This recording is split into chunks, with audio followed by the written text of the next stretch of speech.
Good evening and welcome back to Barchester. Let's finish this reception. Chapter 11. Mrs. Proudie's reception concluded. "Bishop of Barchester, I presume," said Bertie Stanhope, putting out his hand frankly. "I am delighted to make your acquaintance. We are in rather close quarters here, aren't we?" In truth they were. They had been crowded up behind the head of the sofa, the bishop in waiting to receive his guest, and the other in carrying her, and they now had hardly room to move themselves. The bishop gave his hand quickly, and made his little studied bow, and was delighted to make... He couldn't go on, for he did not know whether his friend was a signor or count or prince. "My sister really puts you all to great trouble," said Bertie. "Not at all." The bishop was delighted to have the opportunity of welcoming the Signora Vicinironi, so at least he said, and attempted to force his way round to the front of the sofa. He had at any rate learnt that his strange guests were brother and sister. The man, he presumed, must be Signor Vicinironi, or count or prince, as it might be. It was wonderful what good English he spoke. There was just a twang of foreign accent and no more. "Do you like Barchester on the whole?" asked Bertie. The bishop, looking dignified, said that he did like Barchester. "You've not been here very long, I believe," said Bertie. "No, not long," said the bishop, and tried again to make his way between the back of the sofa and a heavy rector, who was staring over it at the grimaces of the signora.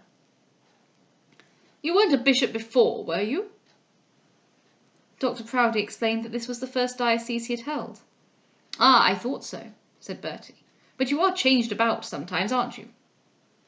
"Translations are occasionally made," said Dr. Proudie, "but not so frequently as in former days." "They've cut them all down to pretty nearly the same figure, haven't they?" said Bertie. To this the bishop could not bring himself to make any answer, but again attempted to move the rector. "But the work, I suppose, is different," continued Bertie. "Is there much to do here at Barchester?" This was said exactly in the tone that a young Admiralty clerk might use in asking the same question of a brother acolyte at the Treasury. "The work of a bishop of the Church of England," said Dr. Proudie with considerable dignity, "is not easy. The responsibility which he has to bear is very great indeed." "Is it?" said Bertie, opening wide his wonderful blue eyes. "Well, I never was afraid of responsibility. I once had thoughts of being a bishop myself." "Had thoughts of being a bishop?" said Dr. Proudie, much amazed. "That is, a parson first, you know, and a bishop afterwards. If I had once begun, I'd have stuck to it, but on the whole I like the Church of Rome best." The bishop could not discuss the point, so he remained silent. "Now there's my father," continued Bertie. "He hasn't stuck to it. I fancy he didn't like saying the same thing over so often. By the by, Bishop, have you seen my father?" The bishop was more amazed than ever. Had he seen his father? "No," he replied. He had not yet had that pleasure. He hoped he might. And as he said so, he resolved to bear heavy on that fat, immovable rector, if ever he had the power of doing so. "He's in the room somewhere," said Bertie, "and he'll turn up soon. By the by, do you know much about the Jews?" At last the bishop found a way out. "I beg your pardon," said he, "but I'm forced to go round the room." "Well, I believe I'll follow in your wake," said Bertie.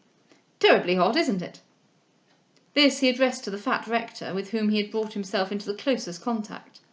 "They've got this sofa into the worst possible part of the room. Suppose we move it. Take care, Madeline." The sofa had certainly been so placed that those who were behind it found great difficulty in getting out. There was but a narrow gangway which one person could stop. This was a bad arrangement, and one which Bertie thought it might be well to improve. "Take care, Madeline," said he, and turning to the fat rector added, "Just help me with a slight push." The rector's weight was resting on the sofa, and unwittingly lent all its impetus to accelerate and increase the motion which Bertie originally originated. The sofa rushed from its moorings and ran halfway into the middle of the room. Mrs. Proudie was standing with Mr. Slope in front of the signora, and had been trying to be condescending and sociable, but she was not in the very best of tempers, for she found that, whenever she spoke to the lady replied by speaking to Mr. Slope. Mr. Slope was a favourite, no doubt, but Mrs. Proudie had no idea of being less thought of than the chaplain. She was beginning to be stately, stiff, and offended, when unfortunately the caster of the sofa caught itself in her lace train and carried away there is no saying how much of her garniture. Clathers were heard to go, stitches to crack, plaits to fly open, flounces were seen to fall, and breadths to expose themselves. A long ruin of rent lace disfigured the carpet, and still clung to the vile wheel on which the sofa moved. So, when a granite battery is raised, excellent to the eyes of warfaring men, is its strength and symmetry admired. It is the work of years. Its neat embrasures, its finished parapets, its casemented stories, all show the skill of modern science. But anon, a small spark is applied to the treacherous fusee, a cloud of dust arises to the heavens, and then nothing is to be seen but dirt and dust and ugly fragments. We know what was the wrath of Juno when her beauty was despised. We know to what storms of passion even celestial minds can yield. As Juno may have looked at Paris on Mount Ida, so did Mrs. Proudie look on Ethelbert Stanhope when he pushed the leg of the sofa into her lace train. "Oh, you idiot, Bertie!" said the Signora, seeing what had been done, and what were to be the consequences. "Idiot!"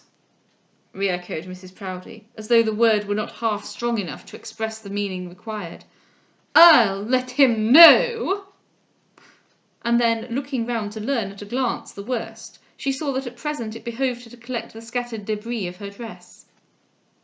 Bertie, when he saw what he had done, rushed over the sofa, and threw himself on one knee before the offended lady. His object doubtless was to liberate the torn lace from the caster, but he looked as though he were imploring pardon from a goddess. "Unhand it, sir!" said Mrs. Proudie.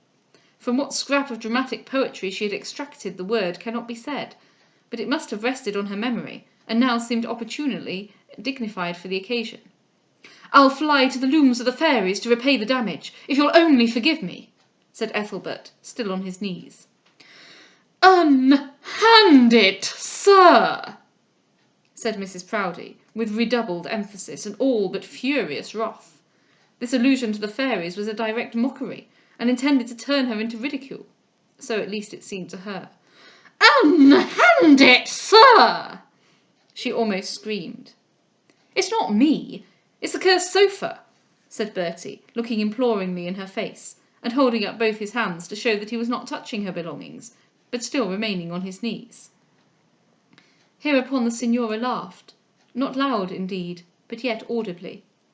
And as the tigress bereft of her young will turn with equal anger on any within reach, so did Mrs. Proudie turn upon her female guest.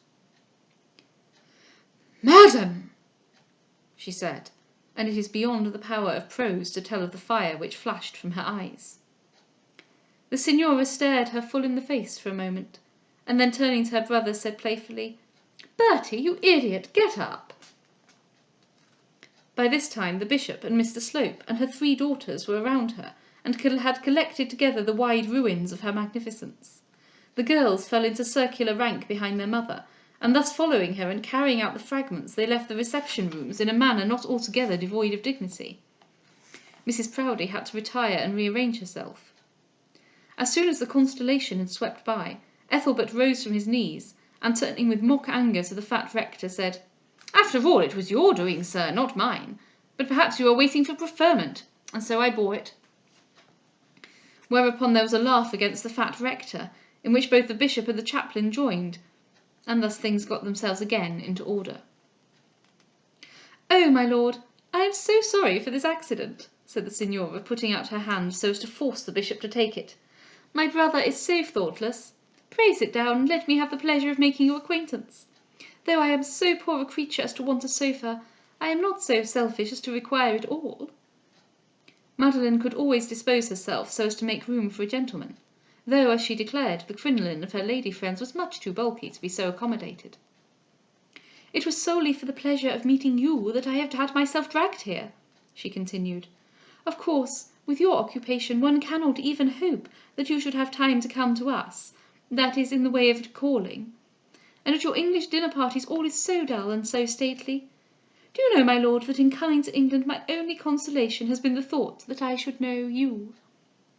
And she looked at him with the look of a she-devil. The bishop, however, thought that she looked very like an angel, and accepting the proffered seat, sat down beside her. He uttered some platitude as to his deep obligation for the trouble she had taken, and wondered more and more who she was. "Of course, you know my sad story," she continued. The bishop didn't know a word of it. He knew, however, or thought he knew, that she couldn't walk into a room like other people, and so made the most of that. He put on a look of ineffable distress, and said that he was aware how God had inflicted her. The signora just touched the corner of her eyes with the most lovely of pocket-handkerchiefs. Yes, she said, she had been sorely tried, she thought, beyond the common endurance of humanity. But while her child was left to her, everything was left. "Oh, my lord," she exclaimed, "you must see that infant, the last bud of a wondrous tree. You must let a mother hope that you will lay your holy hands on her innocent head, and consecrate her for female virtues." "May I hope it?" said she, looking into the bishop's eye, and touching the bishop's arm with her hand. The bishop was but a man, and said she might. After all, what was it but a request that he would confirm her daughter? A request indeed very unnecessary to make, as he should do so as a matter of course, if the young lady came forward in the usual way. "The blood of Tiberius," said the signora, in all but a whisper, "the blood of Tiberius flows in her veins. She is the last of the Neros."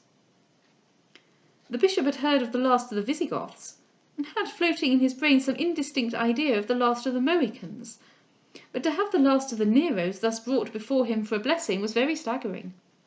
Still, he liked the lady. She had a proper way of thinking, and talked with more propriety than her brother. But who were they? It was now quite clear that the blue madman with the silky beard was not a Prince Viccineroni. The lady was married, and was of course one of the Viccineronis by right of the husband. So the bishop went on learning. "When will you see her?" said the signora with a start. "See whom?" said the bishop. "My child," said the mother. "What is the young lady's age?" asked the bishop. "She is just 7, said the signora. "Oh," said the bishop, shaking his head, "she is much too young, very much too young." "But in sunny Italy, you know, we do not count by years," said the signora, and gave the bishop one of her very sweetest smiles. "But indeed she is a great deal too young," persisted the bishop. "We never confirm before—" "But you might speak to her. You might let her hear from your consecrated lips that she is not a castaway because she is a Roman, that she may be a Nero and yet a Christian, that she may owe her black locks and dark cheeks to the blood of the pagan Caesars, and yet herself be a child of grace. You will tell her this, won't you, my friend?" The friend said he would, and asked if the child could say her catechism. "No," said the signora, "I would not allow her to learn lessons such as those in a land ridden over by priests and polluted by the idolatry of Rome. It is here in Barchester, that she must first be taught to lisp those holy words. Oh, that you could be her instructor!" Now, Dr. Proudie certainly liked the lady, but seeing that he was a bishop, it was not probable that he was going to instruct a little girl in the first rudiments of her catechism, so he said he'd send a teacher. "But you'll see her yourself, my lord?" The bishop said he would, but where should he call? "At papa's house," said the signora, with an air of some little surprise at the question. The bishop actually wanted the courage to ask her who was her papa, so he was forced at last to leave her without fathoming the mystery.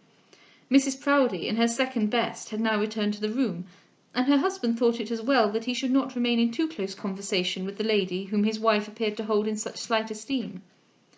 Presently he came across his youngest daughter. "Netta," said he, "do you know who is the father of that Signora Viccineroni?" "It isn't Viccineroni, papa," said Netta, "but Visi Neroni, and she's Dr. Stanhope's daughter. But I must go and do the civil to Griselda Grantley. I declare nobody has spoken a word to the poor girl this evening." "Dr. Stanhope! Dr. Vesey Stanhope! Dr. Vesey Stanhope's daughter, of whose marriage with a dissolute Italian scamp he now remembered to have heard something. And that impertinent blue cub who had examined him as to his episcopal bearings was old Stanhope's son, and the lady who had entreated him to come and teach her daughter the catechism was old Stanhope's daughter, the daughter of one of his own prebendaries." As these things flashed across his mind, he was nearly as angry as his wife had been. Nevertheless, he could not but own that the mother of the last of the Neros was an agreeable woman. Dr. Proudie tripped out into the adjoining room, in which were congregated a crowd of Grantleyite clergymen, among whom the Archdeacon was standing preeminent, while the old dean was sitting nearly buried in a huge armchair by the fireplace. The bishop was very anxious to be gracious, and if possible to diminish the bitterness which his chaplain had occasioned. Let Mr. Slope do the fortiter in re, he himself would pour in the suaviter in modo. "Pray don't stir, Mr. Dean, pray don't stir," he said, as the old man essayed to get up. "I take it as a great kindness your coming to such an omnium gatherum as this. But we've hardly got settled yet, and Mrs. Proudie has not been able to see her friends as she would wish to do. Well, Mr. Archdeacon, after all, we have not been so hard upon you at Oxford." "No," said the Archdeacon. "You've only drawn our teeth and cut out our tongues. You've allowed us still to breathe and swallow." "Ha, ha, ha," laughed the bishop. "It's not quite so easy to cut out the tongue of an Oxford magnate. And as far as teeth, ha, ha! Why, in the way we've left the matter, it's very odd if the heads of colleges don't have their own way quite as fully as when the hebdomadal board was in all its glory. What do you say, Mr. Dean?" "An old man, my lord, never likes changes," said the dean. "You must have been sad bunglers if it is so," said the Archdeacon. "And indeed, to tell the truth, I think you have bungled it. At any rate, you must own this. You have not done the half of what you boasted you would do." "Now, as regards your system of professors," began the Chancellor slowly. He was never destined to get beyond such a beginning. "Talking of professors," said a soft, clear voice close behind the Chancellor's elbow, "how much you Englishmen might learn from Germany, only you are all too proud." The bishop, looking round, perceived that that abominable young Stanhope had pursued him. The dean stared at him, as though he was some unearthly apparition. So also did 2 or 3 prebendaries and minor canons. The Archdeacon laughed. "The German professors are men of learning," said Mr. Harding. "That German professors," groaned out the Chancellor, as though his nervous system had received a shock which nothing but a week at Oxford air could cure. "Yes," continued Ethelbert, not at all understanding why a German professor should be contemptible in the eyes of an Oxford don. "Not but what the name is best earned at Oxford. In Germany the professors do teach. At Oxford I believe they only profess to do so, and sometimes not even that. You'll have those universities of yours about your ears soon if you don't consent to take a lesson from Germany." There was no answering this. Dignified clergymen of 60 years of age could not condescend to discuss such a matter with a young man with such clothes and such a beard. "Have you got good water out at Plumstead, Mr. Archdeacon?" said the bishop by way of changing the conversation. "Pretty good," said Dr. Grantley. "But by no means so good as his wine, my lord," said a witty minor canon. "Nor so generally used," said another. "That is, for inward application." "Ha, ha, ha!" laughed the bishop. "A good cellar of wine is a very comfortable thing in a house." "Your German professors, sir, prefer beer, I believe," said the sarcastic little meagre prebendary. "They don't think much of either," said Ethelbert, "and that perhaps accounts for their superiority.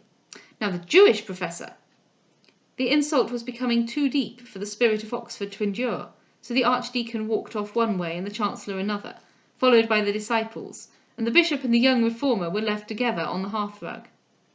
"I was a Jew once myself," began Bertie. The bishop was determined not to stand another examination, or be led on any terms into Palestine, so he again remembered that he had to do something very particular, and left young Stanhope with the dean.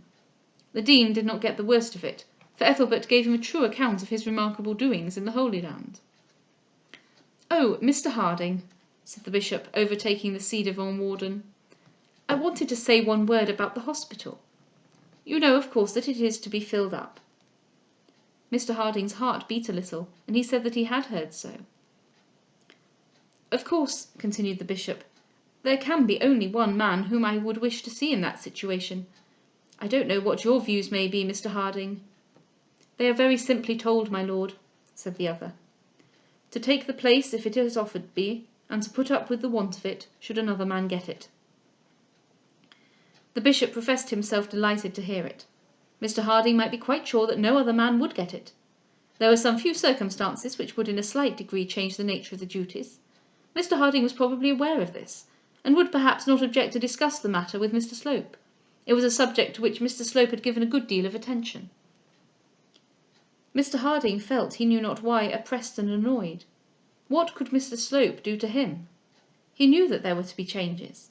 The nature of them must be communicated to the warden through somebody, and through whom so naturally as the bishop's chaplain.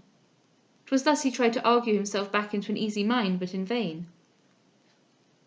Mr. Slope, in the meantime, had taken the seat which the bishop had vacated on the signora's sofa, and remained with that lady until that it was time to marshal the folk to supper.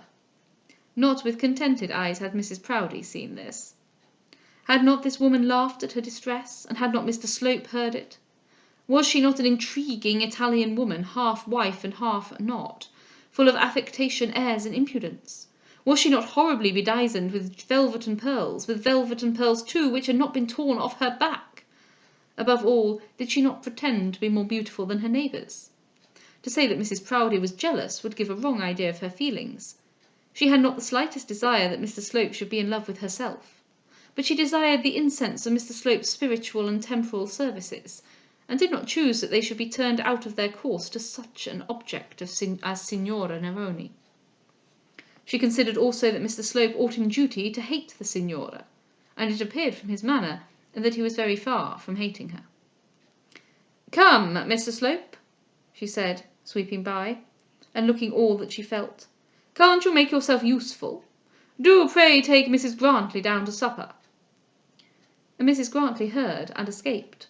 The words were hardly out of Mrs. Proudie's mouth before the intended victim had stuck her hands through the arm of one of her husband's curates and saved himself. What would the Archdeacon have said had he seen her walking downstairs with Mr. Slope? Mr. Slope heard also, but was by no means so obedient as was expected. Indeed, the period of Mr. Slope's obedience to Mrs. Proudie was drawing to a close. He did not wish yet to break with her, nor to break with her at all, if it could be avoided. But he intended to be master in that palace, and as she had made the same resolution, it was not improbable that they might come to blows. Before leaving the Signora, he arranged a little table before her, and begged to know what he should bring her. She was quite indifferent, she said. Nothing, anything. It was now she felt the misery of her position, now that she must be left alone. Well, a little chicken, some ham, and a glass of champagne. Mr. Slope had to explain, not without blushing for his patron, that there was no champagne. A sherry would do just as well. And then Mr. Slope descended with the learned Miss Trefoil on his arm. Could she tell him, he asked, whether the ferns of Barchester were equal to those of Cumberland? His strongest worldly passion was for ferns, and before she could answer him he left her wedged between the door and the sideboard. It was 50 minutes before she escaped, and even then unfed. "You are not leaving us, Mr. Slope?" said the watchful lady of the house, seeing her slave escaping towards the door, with stores of provisions held high above the heads of the guests. Mr. Slope explained that the Signora Neroni was in want of her supper. "Pray, Mr. Slope, let her brother take it to her," said Mrs. Proudie quite out loud. "It is out of the question that you should be so employed. Pray, Mr. Slope, oblige me. I am sure Mr. Stanhope will wait upon his sister." Ethelbert was most agreeably occupied in the furthest corner of the room, making himself both useful and agreeable to Mrs. Proudie's youngest daughter. "I couldn't get out, madam, if Madeline was starving for her supper," said he. "I'm physically fixed, unless I could fly." The lady's anger was increased by seeing that her daughter also had gone over to the enemy, and when she saw that, in spite of her remonstrances, in the teeth of her positive orders, Mr. Slope went off to the drawing-room, the cup of her indignation ran over, and she could not restrain herself. "Such manners I never saw," she said, muttering. "I cannot, and I will not, permit it." And then, after fussing and fuming, for a few minutes she pushed her way through the crowd and followed Mr. Slope. When she reached the room above, she found it absolutely deserted, except by the guilty pair. The Signora was sitting very comfortably up to her supper, and Mr. Slope was leaning over her and administering to her wants. They had been discussing the merits of Sabbath-day schools, and the lady had suggested that as she could not possibly go to the children, she might be indulged in the wish of her heart by having the children brought to her. "And when shall it be, Mr. Slope?" said she. Mr. Slope was saved the necessity of committing himself to a promise by the entry of Mrs. Proudie. She swept close up to the sofa so as to confront the guilty pair, stared full at them for a moment, and then said as she passed on to the next room, "Mr. Slope, his lordship is especially desirous of your attendance below. You will greatly oblige me if you will join him." And so she stalked on. Mr. Slope muttered something in reply and prepared to go downstairs. As for the bishop's wanting him, he knew his lady patroness well enough to take that assertion at what it was worth, but he did not wish to make himself the hero of a scene, or to become conspicuous for more gallantry than the occasion required. "Is she always like this?" said the signora. "Yes, always, madam," said Mrs. Proudie, returning. "Always the same. Always equally averse to impropriety of conduct of every description." And she stalked back through the room again, following Mr. Slope out of the door. The signora couldn't follow her, or she certainly would have done so. But she laughed loud and sent the sound of it ringing through the lobby and down the stairs after Mrs. Proudie's feet. Had she been as active as Grimaldi, she could probably have taken no better revenge. "Mr. Slope," said Mrs. Proudie, catching the delinquent at the door, "I am surprised that you should leave my company to attend on such a painted Jezebel as that." "But she's lame, Mrs. Proudie, and cannot move. Somebody must have waited upon her." "Lame!" said Mrs. Proudie. "I'd lame her if she belonged to me. What business had she here at all? Such impertinence, such affectation!" In the hall and adjacent rooms all manner of cloaking and shawling were going on, and the Barchester folk were getting themselves gone. Mrs. Proudie did her best to smirk at each and every one as they made their adieu, but she was hardly successful. Her temper had been tried fearfully. By slow degrees the guests went. "Send back the carriage, quick!" said Ethelbert, as Dr. and Mrs. Stanhope took their departure. The younger Stanhopes were left to the very last, and an uncomfortable party they made with the bishop's family. They all went into the dining-room, and then the bishop, observing that the lady was alone in the drawing-room, they followed him up. Mrs. Proudie kept Mr. Slope and her daughters in close conversation, resolving that he should not be indulged, nor they polluted. The bishop, in mortal dread of Bertie and the Jews, tried to converse with Charlotte Stanhope about the climate of Italy. Bertie and the signora had no resource but in each other. "Did you get your supper at last, Madeline?" said the impudent or else mischievous young man. "Oh, yes," said Madeline. "Mr. Slope was so very kind as to bring it to me. I fear, however, he put himself to more inconvenience than I wished." Mrs. Proudie looked at her and said nothing. The meaning of her look might have been thus translated: "If you ever find yourself within these walls again, I'll give you leave to be as impudent and affected and as mischievous as you please." At last the carriage returned with the 3 Italian servants, and La Signora Madeline Visi Neroni was carried out, as she had been carried in. The lady of the palace retired to her chambers, by no means contented with the result of her first grand party at Barchester. Well, there we go. Have a good evening.